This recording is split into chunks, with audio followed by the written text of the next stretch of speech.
আলাইকুম। আমি আপনাদেরকে যে স্পেশাল মশলার রেসিপি দিতে চেয়েছিলাম আজকে সেটাই শেয়ার করছি। এখানে আমি নিয়ে নিয়েছিলাম ধনিয়া, জিরা, মৌরি, রাঁধুনি, কালো জিরা। ধনিয়া 1.5 কাপ, জিরা 1.25 কাপ, মৌরি 1/3 কাপ আর রাঁধুনি 1/4 কাপ আর কালো জিরা 1/2 টেবিল চামচ। এখানে আমি প্রথমে মেথি ভেজে নিচ্ছি। মেথি মানে ফুটে উঠলেই কিন্তু আমি ধনিয়া দিয়ে দিচ্ছি। ধনিয়া দিয়ে ভালো করে ভেজে তারপরে একে একে অন্য সব মশলা দিতে হবে। একটু একটু করে ভেজে নিতে হবে। আগে ভেজে নেবেন, তারপরে অন্য আরেকটা অ্যাড করবেন।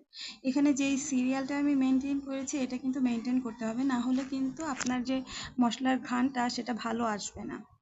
এটা অবশ্যই মাথায় রাখতে হবে এখানে। তো আমি সবগুলো মশলা ভেজে নিচ্ছি আর ঠান্ডা করে নিয়ে গ্রাইন্ড করে নিব।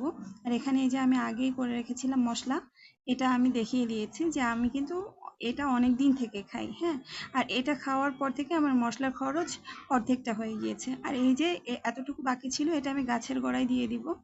আর এখানে আমার পুরো মশলাটা আমি একটা কাচের জারে ভরে নর্মাল ফ্রিজে রেখে দিব।